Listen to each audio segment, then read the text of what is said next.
There's a question men ask each other when they think no one's listening. When do women actually want it most? And the answer they give reveals more about their fear than about female desire. Picture a woman standing at her bathroom mirror, 43 years old. The light catches lines around her eyes she didn't notice last year. Her hand traces them slowly, almost reverently. Society whispers, "You're fading." But something inside her, something she spent decades burying beneath good behavior and perfect smiles, whispers back with fierce clarity. "I'm just beginning." What if everything you've been told about female desire was designed to keep women small and men comfortable? Maybe you felt it. That strange, unsettling dissonance when a woman in her 40s walks into a room with an energy that makes the 20-somethings look like children playing dress-up. It's not about her body, though you might tell yourself it is. It's about the way she inhabits that body, like she finally moved back into a house she'd been renting out for decades, like she remembered she owns the deed. She doesn't scan the room for approval, doesn't adjust herself to fit the atmosphere. She just exists fully, and somehow that simple act of presence feels dangerous to everyone still performing. Most people misunderstand desire because they confuse appearance with aliveness. They see youth and assume hunger. They see smooth skin and assume passion. They see maturity and assume decline, resignation, the slow fade into irrelevance. But desire doesn't die with age. It transforms from performance into power, from anxiety into presence, from seeking approval into claiming truth. The culture has taught you to believe that female sexuality peaks at 25 and slides downhill from there. That youth equals vitality equals desire. That aging means drying up, shutting down, becoming sexually irrelevant. But stand in a room with a 48-year-old woman who's finally stopped apologizing for taking up space, and you'll feel something that has nothing to do with youth. Something elemental. Something that makes you realize everything you thought you knew was a comfortable lie. This isn't a story about sex. It's a story about what happens when a woman stops running from herself, when she stops fragmenting into acceptable pieces, when the mask finally cracks, and what's underneath raw, hungry, undeniable demands to be seen. Carl Jung understood something most people spend their entire lives avoiding. Desire is the soul's native tongue. Not just sexual desire, though that's part of it. Existential desire, the ache to be fully alive, to feel everything without numbing or filtering or managing, to stop performing and start existing in your raw, unedited truth. You've been taught that desire is something to manage, control, suppress a dangerous animal that needs a cage. But what if it's actually the door you've been too afraid to open? What if it's been trying to lead you home this entire time? When a woman reaches midlife and suddenly feels desire returning. Not the timid, apologetic version of her 20s, but something raw and undeniable, volcanic. She's not just experiencing a hormone surge. She's experiencing integration. The body and the unconscious finally speaking the same language after decades of static. Jung called this the union of opposites, the conjunctio. The moment when what you've repressed and what you've performed stop fighting each other and become whole. When the shadow and the persona sit down at the same table and recognize each other as family. Think about it, we spend the first half of life building a self we can present to the world. Acceptable, controlled, safe. We learn which parts of ourselves are allowed and which parts need to be locked in the basement. And for women, the parts that get locked away are always the same. Hunger, rage, ambition, raw sexual appetite, the refusal to be accommodating. But the psyche doesn't forget. It just waits. Older women embody what Jung would call the awakened lover archetype. Not the maiden seeking validation, the girl who measures her worth by male attention. Not the mother sacrificing herself, The woman who gives and gives until there's nothing left. But the woman who has walked through fire, who has died 1,000 small deaths and returned with her desire intact, refined, concentrated, pure, and utterly unapologetic. This is human behavior at its most authentic, when the mind finally steps aside and lets the body speak its truth. When all the pretty lies dissolve like sugar in water, and what remains is real, raw, undeniable. When you stop asking, "What should I feel?" and start asking, "What do I actually feel?" The question isn't whether women want sex more as they age. That's surface-level observation, the kind of data point that misses the entire point. The real question, the question that actually matters, is when does a woman finally stop betraying herself long enough to feel what she's always wanted? When does she stop performing desire and start embodying it? When does the gap between who she is and who she shows close completely? That's the transformation we're exploring, not about bodies, about souls finally returning home. Remember the first time you learned to perform desire instead of feel it. The exact moment when you realized that what you wanted mattered less than what made you want it. Maybe you were 19, maybe younger. Maybe you can't even remember the specific moment because it happened so gradually, so insidiously, that you mistook conditioning for truth. Someone taught you through a glance, a comment, a magazine cover, a mother's warning handed down like an heirloom, that what you wanted didn't matter as much as what made you desirable. That your value existed in being chosen, not in choosing. That your desire was acceptable only as a response to someone else's desire for you. So you learned the choreography. Every woman does. The right sounds at the right moments, the right expressions. How to angle your body to hide what you were ashamed of, the soft parts, the real parts, the parts that didn't match the airbrushed ideal. How to focus on his pleasure because yours felt too complicated, too demanding, too risky, too much. You learned to read faces for signs of approval or disappointment. To adjust yourself mid-encounter based on what you saw there. To make yourself the mirror he wanted to see himself in. This is the persona in its most insidious form, the mask that becomes so convincing you forget there's a face underneath. Jung warned about this. The persona is necessary for social functioning. But when you identify completely with the mask, when you can no longer remember who you were before you learn to perform, you become a stranger in your own life. Young women don't just perform desire, they perform their entire existence. Watch a 24-year-old woman at a party. Watch how she monitors herself, checks her reflection, adjusts her posture, reads the room, modulates her laugh, makes herself smaller or louder or different depending on what she thinks the situation demands. Good girl, cool girl, low-maintenance girl, the one who doesn't ask for too much, who's always accommodating, who can read a room and adjust herself accordingly, who never makes anyone uncomfortable with her needs, her hunger, her complexity. Underneath a war zone, anxiety about her body running like background noise she can't turn off, shame about her appetite, sexual, emotional, existential, dissociation during the very act meant to connect her to life. She's there but not there, present but absent, her body moving while her mind catalogs every flaw, every sound, every moment she might be doing it wrong.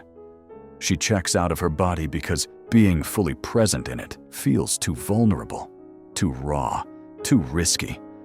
What if she's too loud, too quiet, takes too long, wants too much? What if her body does something she can't control and he thinks she's disgusting?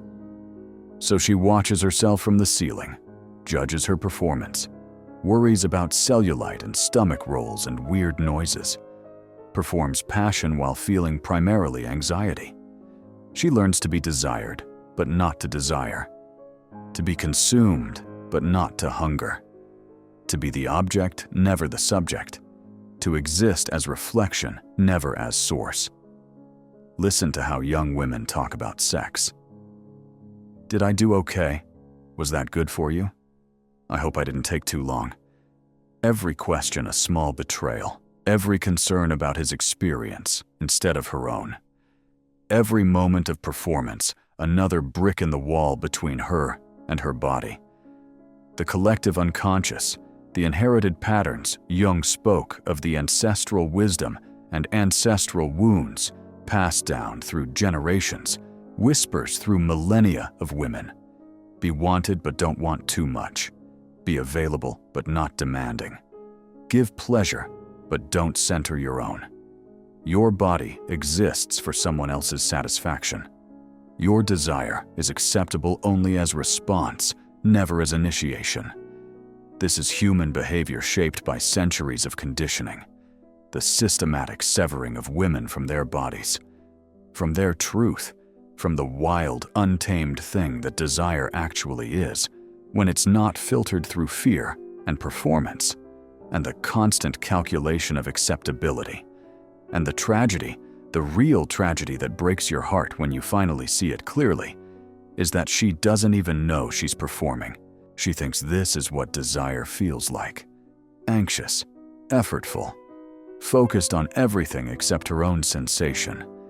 She thinks the gap between what she feels and what she shows is just how it is. That everyone feels this way. She's 25 and already exhausted by the split between the self she is and the self she's constructed to survive, between what her body wants and what she thinks it should want, between who she might be if she let herself and who she's learned is acceptable. And here's what breaks the heart even more. She's trying so hard, working so hard to get it right, to be enough, to not be too much. She's running a marathon inside her own head while trying to look effortlessly sexy. She's managing his ego while abandoning her own body. She's performing aliveness while slowly going numb. Then something shifts, a crack in the carefully constructed persona. Light bleeding through where there shouldn't be light. Maybe it's a conversation with an older woman who speaks about pleasure without apology, without the usual coded language, and you realize you've never heard a woman talk like that before, like her body actually belongs to her. Maybe it's a moment alone when your body responds to something you didn't know you wanted, and the response is so strong it scares you. Maybe it's simply reaching an age where pretending becomes more exhausting than truth, where maintaining the performance requires more energy than you have left to give. Have you ever met a woman who stopped asking permission to exist?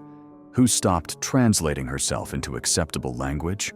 The energy is unmistakable and deeply unsettling to everyone still performing. Let me tell you about a man who experiences this firsthand. Call him David. He's 36, dating after a divorce that left him questioning everything. He expects the usual dance, the uncertainty, the performance, the carefully choreographed steps of modern dating, the slow reveal, the testing, the negotiation of intimacy through subtext and implication. Then he meets her. Let's call her Sarah, 42, divorced, 2 teenagers who are becoming their own people. She has her own life, her own career, her own sense of self that doesn't require constant validation. And she doesn't play the game he's expecting. She doesn't ask where this is going, doesn't perform uncertainty or wait to be pursued, doesn't need reassurance that she's attractive or wanted. When she wants him, she says so. Not coy, not hinting, not leaving breadcrumbs for him to follow. Just direct, I want you. Now, it should be simple, but to him it's shocking, because he's never encountered female desire that isn't filtered through performance and uncertainty. Female desire that doesn't wait for permission, that doesn't apologize, that doesn't shrink itself to avoid being too much. Her energy isn't about seduction in any traditional sense, it's about truth. She touches him like she's finally remembered she has hands, like she's finally given herself permission to take what she wants instead of waiting to be chosen. Like her body is her own territory, not something she's renting out for approval. This is the shadow feminine, erupting everything she's been taught to repress. Everything society told her was unacceptable, in a woman suddenly demanding acknowledgement. The desire she was told to hide. The hunger she was taught to apologize for. The raw, elemental force of a woman who's done performing, done splitting herself into acceptable pieces, done betraying her own body for the comfort of others. Jung understood this. What we repress doesn't disappear. It doesn't dissolve or fade or become less true. It gathers power in the dark. It waits in the basement of consciousness, growing stronger, more concentrated. And when it finally breaks through, when the door to the unconscious cracks open and what's been repressed comes flooding through it, comes with the force of everything we've denied for decades. Sarah wasn't seeking validation. She wasn't trying to trap him or play games or manipulate him into commitment. She was seeking truth. Her truth. The simple, radical truth of what her body wanted in that moment, without all the stories and scripts and shoulds. And that truth was electric, terrifying, undeniable. David tells me later, sitting across from me with his beer getting warm. It was like being in the ocean versus a swimming pool. I'd been with women before, obviously, but there was always this layer of performance, this sense that we were both following a script. With Sarah, there was no script, just two people who wanted each other without any of the usual complications, and it was intense in a way I wasn't prepared for. This is the catalyst moment when the false self begins to crack and something real bleeds through, when the persona slips and the soul underneath catches light, when you realize that everything you thought was intimacy was actually just two performances happening in the same room. It's not comfortable. Revolution never is. But it's the beginning of everything real. But freedom doesn't arrive without terror, liberation without panic, awakening without the fear that you might be losing your mind. You want to stop performing. But what if the real you is unlovable? What if you peel back the mask and there's nothing underneath worth seeing? You want to speak your desire, but what if it's too much, too dark, too demanding? You want to feel fully alive, but what if that means losing everything you've built? The safety, the approval, the carefully constructed life. Why does this power appear later in life? Why not at 20, when the body is supposedly at its prime? Why wait until 40, 45, 50 to finally come alive in your own skin? Because youth for most women is a prison of conditioning. The walls are invisible but absolute.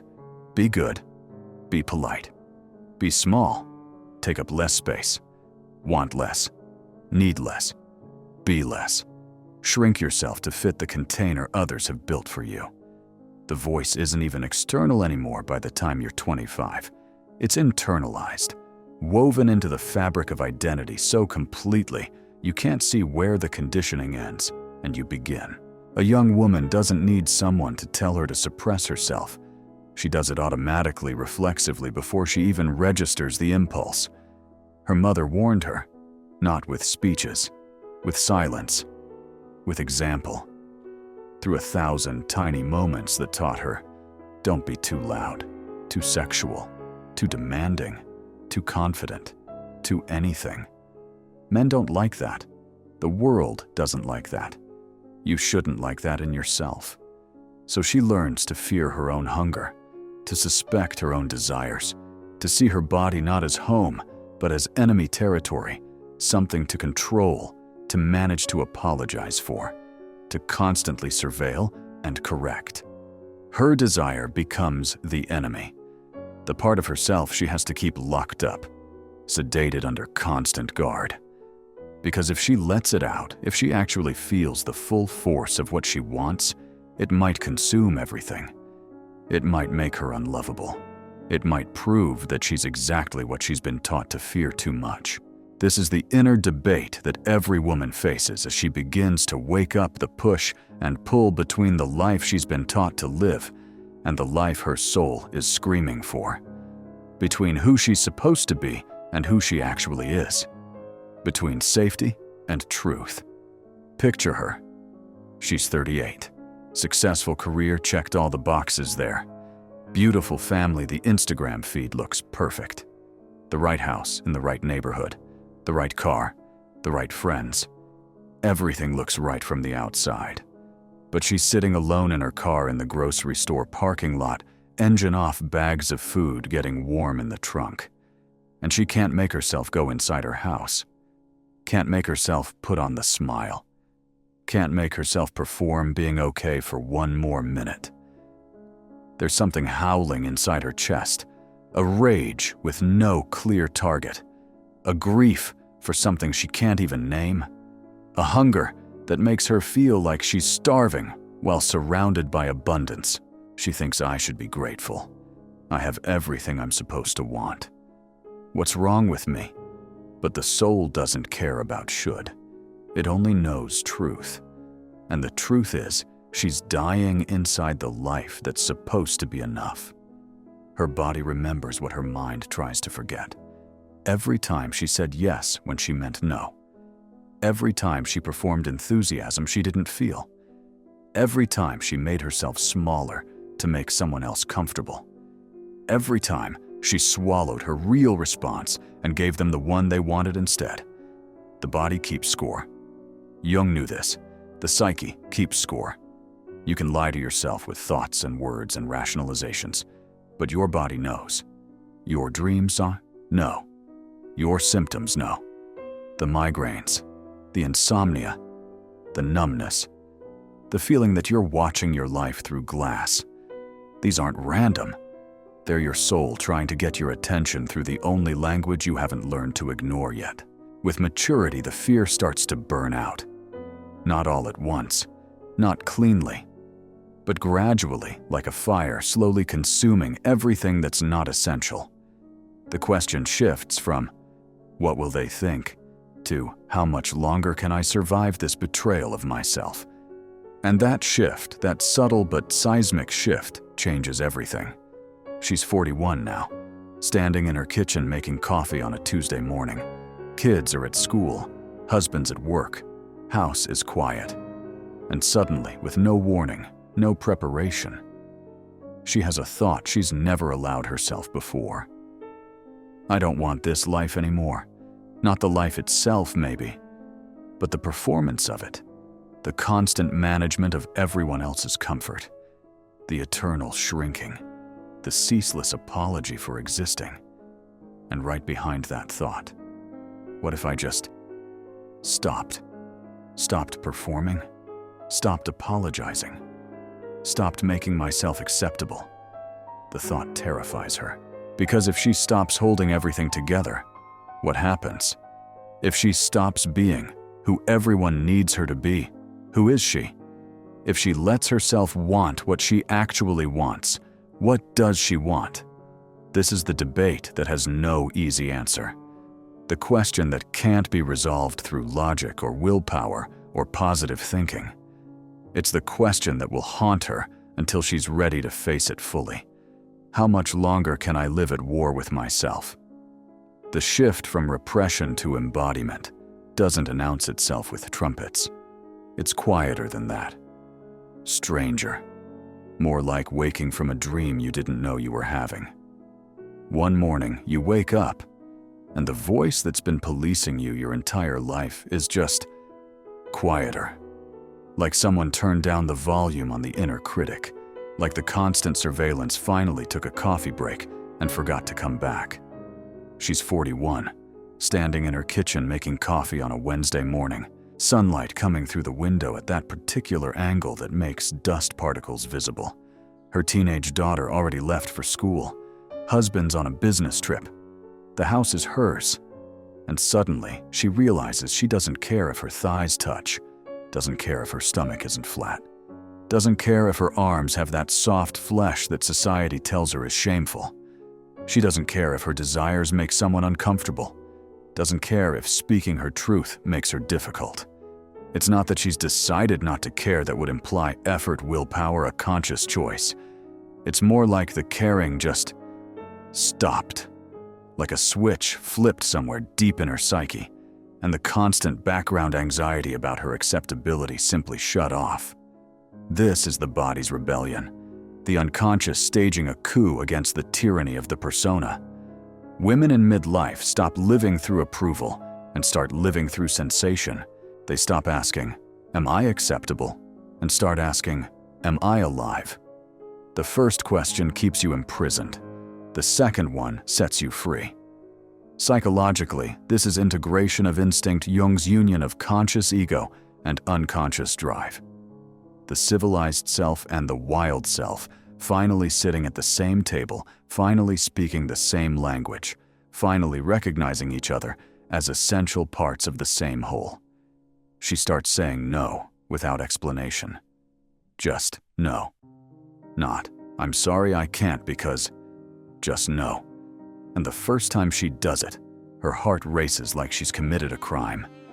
But the second time is easier. The third time feels almost natural. She starts saying yes without apology.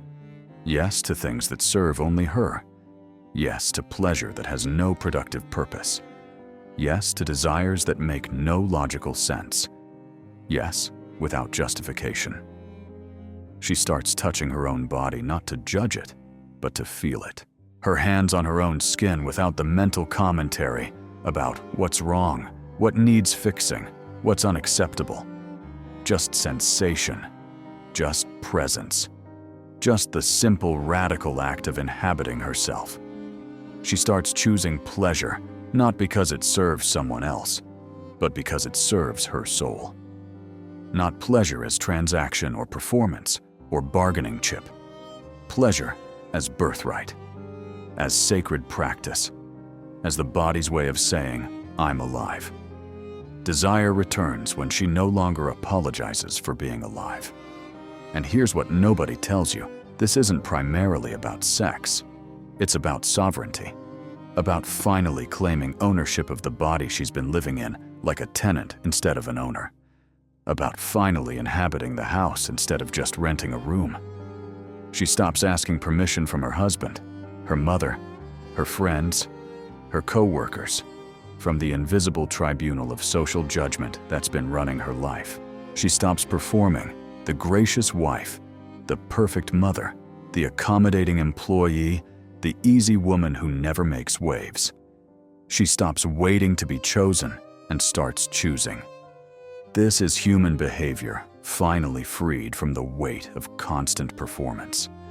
This is what it looks like when a woman stops abandoning herself, when the gap between who she is and who she shows closes, when the mask becomes optional instead of mandatory, and it feels dangerous, revolutionary, like she's breaking an unspoken contract she didn't even know she'd signed. But she can't go back. The door has opened. The light has come in.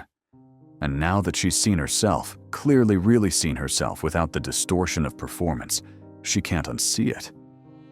The midlife transformation mirrors what Jung called the heroine's journey. Not the hero's quest for external victory, but the soul's descent into its own depths. Who were you before you learned to be what others needed? The old identity collapses. The good woman. The one who smiled when she was dying inside, who said, "I'm fine," when she was drowning, who kept everyone comfortable at the cost of her own aliveness. That woman dies. And it feels like death. Real death. The grief is genuine. She looks in the mirror and doesn't recognize herself, not because her face has changed, but because the mask has finally fallen away, and what's underneath is both familiar and strange. This is the death of the persona and the birth of the self. From mother caretaker, people pleaser performance artist, to lover creator, woman whole. There's a story about a woman named Elena, 44, married for 20 years to a good man, 2 children she adores. A life that looks from the outside like everything a woman should want. But she's disappearing, piece by piece. Her desires so sublimated, she can't even name them anymore. Her body so numbed, she feels like she's watching her life through glass. One night after everyone's asleep, she sits on the bathroom floor and weeps. Not crying, weeping. The kind that comes from the place beyond words. And in that weeping, something shifts. She doesn't leave her husband, doesn't blow up her life. But she stops apologizing for wanting things, stops performing satisfaction she doesn't feel, stops betraying herself to keep the peace. It's not dramatic, it's quiet, but it's revolution. She didn't lose her youth, she retrieved her soul. And the woman who emerges is someone her 25-year-old self couldn't have imagined fully inhabiting her own skin. Pleasure, it turns out, was never really about sexuality. When was the last time you let yourself feel anything fully without managing it, narrating it, or judging it? She's 46 now. She takes a painting class, not because she's good at painting, not because it's productive or practical, but because the feeling of color on canvas makes something in her chest crack open. She laughs louder, takes longer walks, wears red lipstick to the grocery store, touches life without guilt. This is the rediscovery of pleasure as spiritual language. Not a transaction, not a performance, not something she does for someone else, but a way of being in the world that says, I'm here, I'm alive, I'm done apologizing. She starts noticing her body again, not as a problem to be solved, but as an instrument of sensation. The way hot water feels on her skin, the way music moves through her, the way certain textures, tastes, touches, wake up something she thought was dead. And yes, sexual desire returns. But it's different now. It's not about being wanted. It's about wanting. Not about proving anything. About feeling everything. She understands what her body has been trying to tell her for decades. Desire is life force. Creativity is life force. The willingness to feel fully is life force. When you cut yourself off from desire, you cut yourself off from everything. When you stop apologizing for wanting, you start actually living. It's not about wanting a man. It's about wanting life. About finally giving yourself permission to be a fully embodied human being instead of a carefully curated performance. This is human behavior at its most natural state, before civilization, before conditioning, before the 1,000 small betrayals we call growing up. But liberation doesn't come without backlash. The moment you start living authentically, the world reminds you why you learned to hide in the first place. She's at a family gathering. Her sister-in-law makes a comment, subtle, barbed. You seem different lately, more intense. The word hangs in the air like an accusation. Intense. Translation too much. Translation uncomfortable. Translation threatening. Society punishes liberated women. It always has. Too loud, too sexual, too demanding, too alive. The labels shift, but the message stays the same. Shrink back down. She's labeled going through something, as if awakening to her own life is a pathology, as if choosing herself is a crisis. This is the shadow test, the moment when external judgment mirrors her internal guilt. All the old voices return. Who do you think you are? What will people think? You're too old for this. You're embarrassing yourself. Late at night alone with her thoughts, she asks herself, am I wrong for being fully alive? And here's the deepest wound part of her believes she is. The internalized voice of patriarchy of her mother, of every woman before her, who learned to make herself smaller, that voice is still there waiting. Jung understood this. The shadow isn't just what we've repressed. It's also what we've inherited. Every woman carries the collective shadow of feminine silence, the generational transmission of self-abandonment passed down like a family heirloom. The world worships youth because it fears wisdom in a woman's body, fears the woman who can't be controlled through insecurity, who won't perform, who won't shrink. This midpoint revelation is the moment she realizes the battle isn't just internal, it's cultural, historical, archetypal, and it nearly breaks her. The divided self emerges with vicious clarity.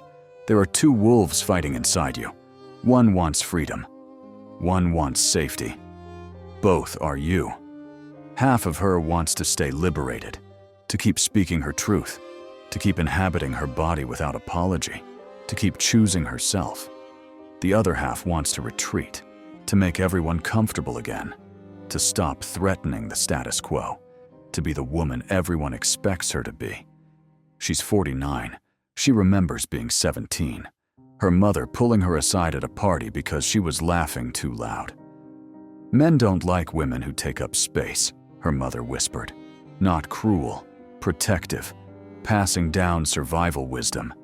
But survival wisdom and soul wisdom are different things. This is the confrontation with the collective female shadow, the inherited silence of generations.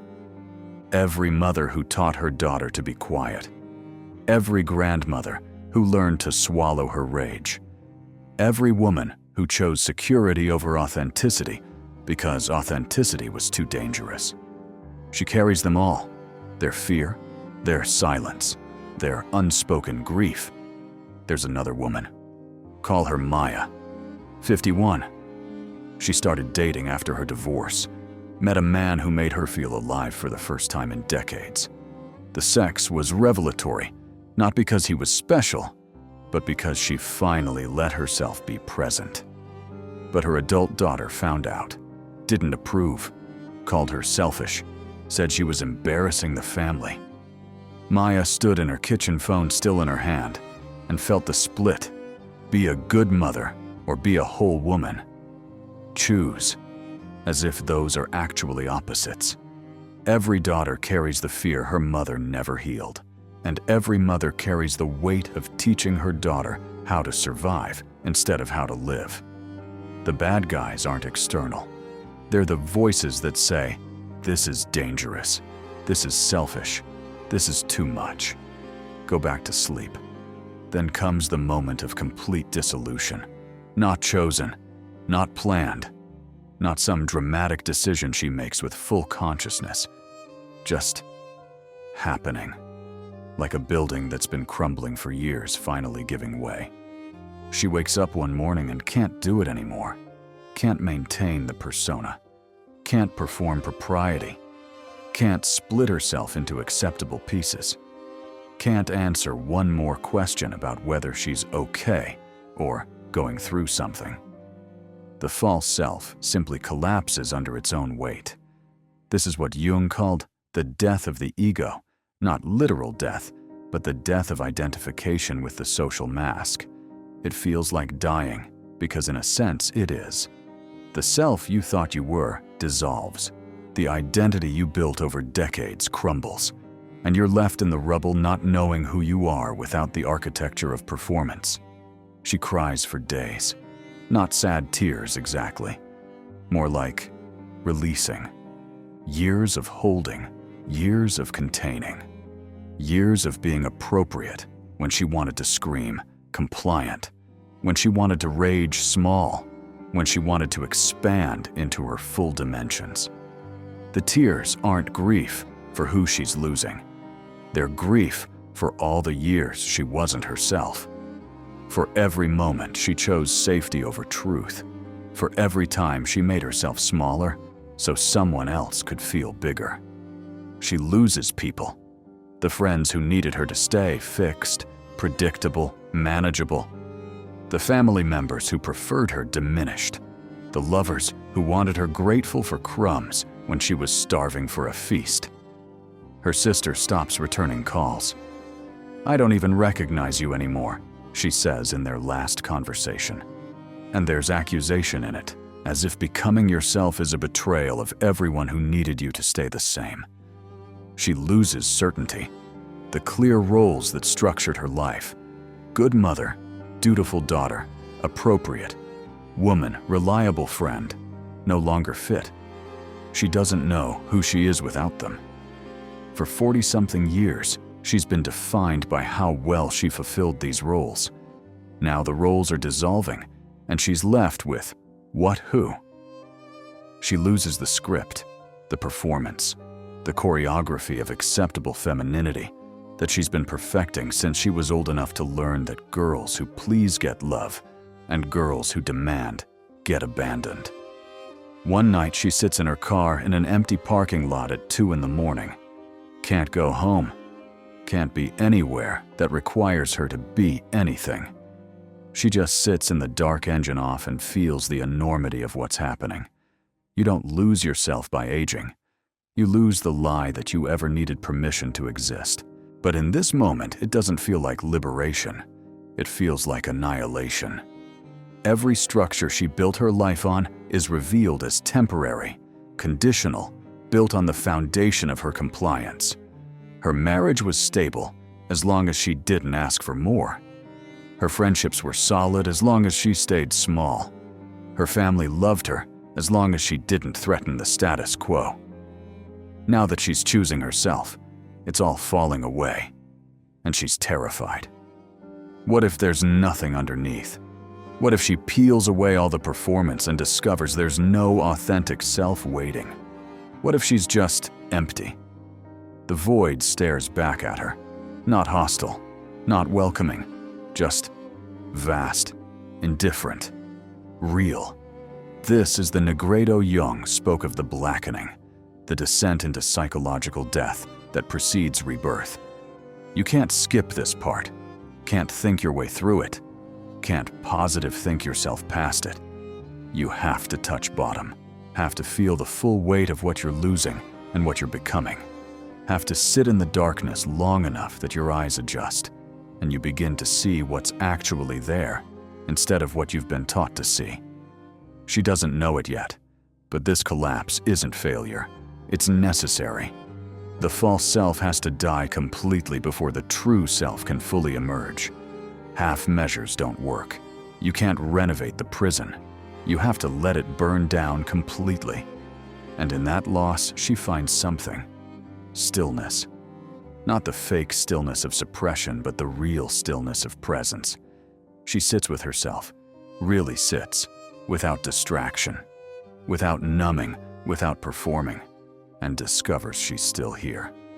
Beneath the roles, beneath the masks, beneath the performance, something essential remains.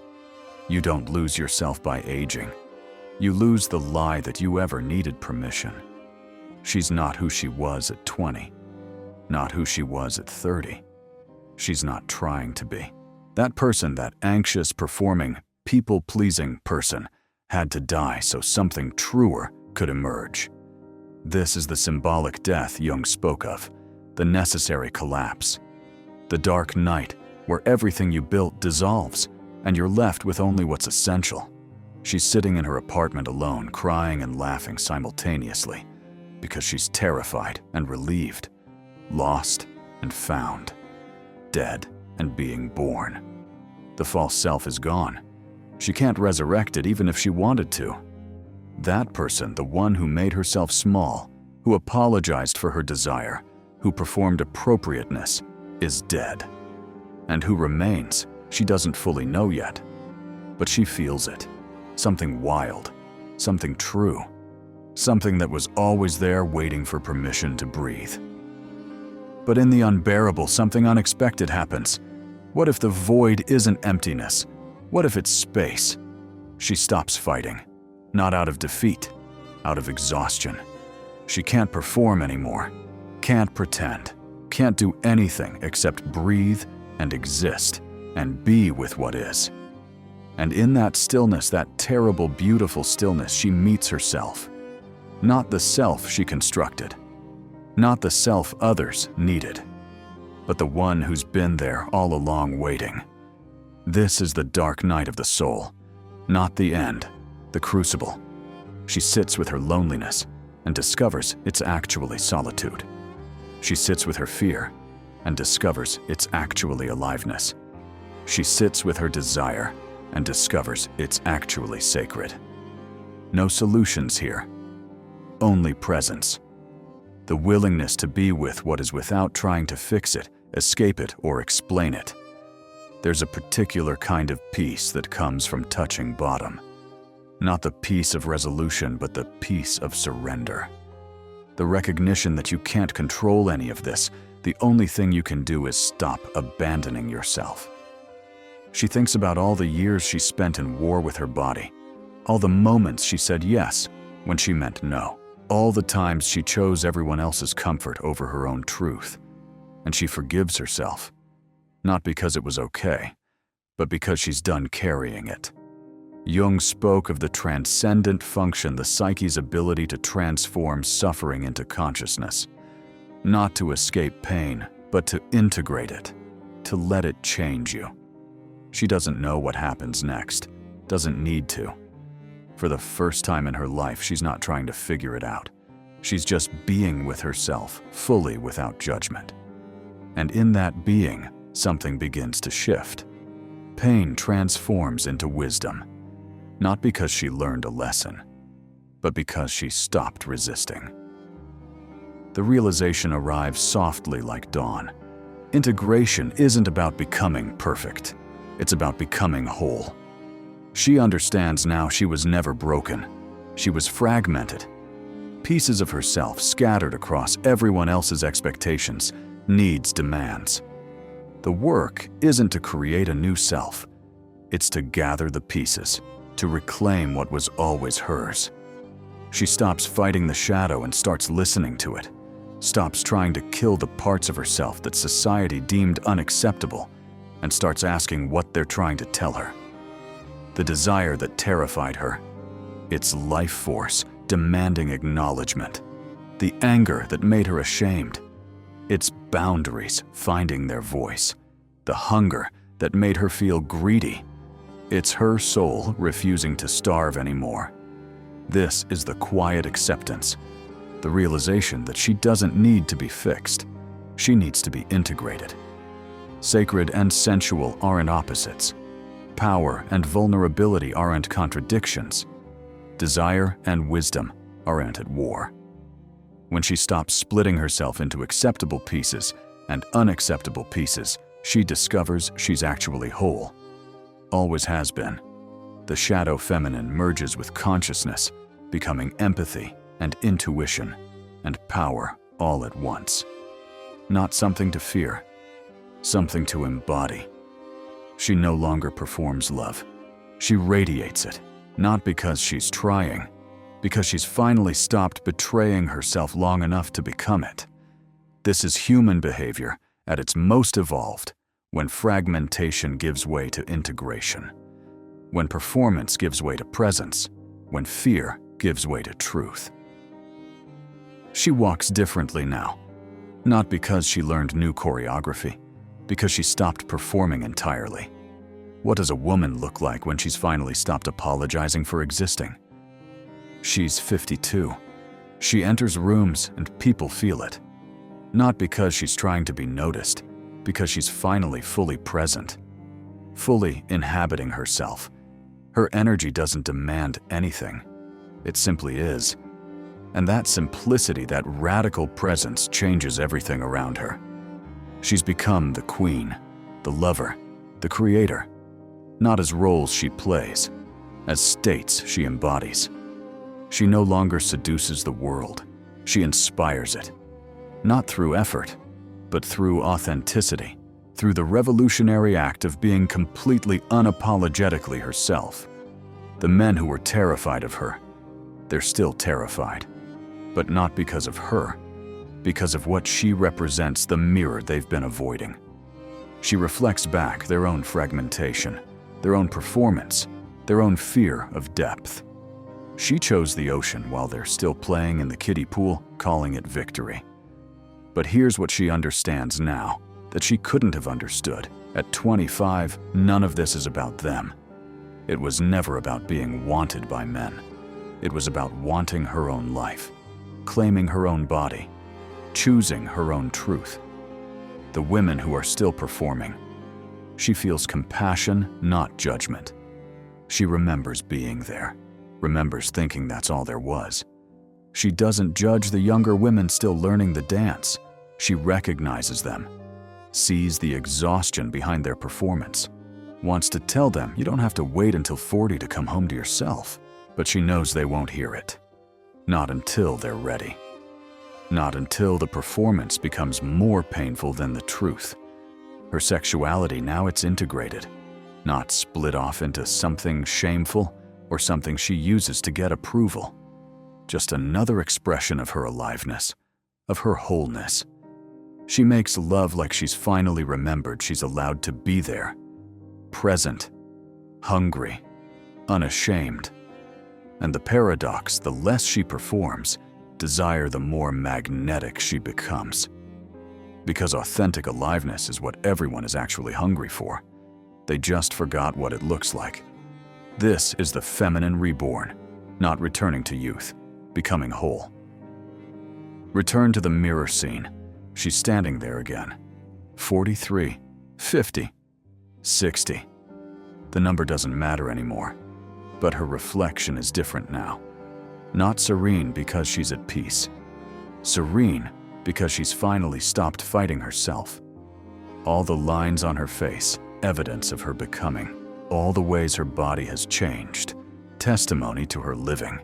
She touches her own face, not judging, just feeling. Curious, present. You weren't supposed to stay young forever. You were supposed to become real. The voiceover closes with a whisper. It was never about being younger. It was about being real. The question was never when she wanted it most. The question was when she finally allowed herself to feel. Desire doesn't decline with age. It matures from performance into truth.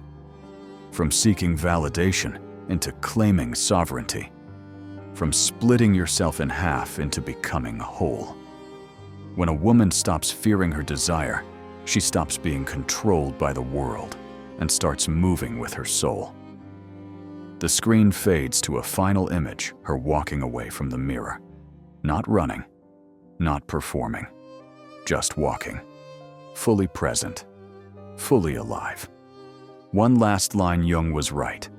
The privilege of a lifetime is to become who you truly are. Most people spend their whole lives rehearsing. She finally stopped rehearsing and started living.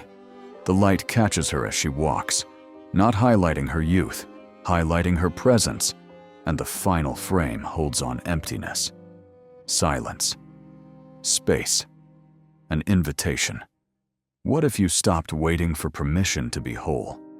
If you found this mirror, share it. If this resonated with someone you know, going through their own transformation, send it to them as a quiet invitation. Like and subscribe, not because I'm asking, but because you recognize yourself here.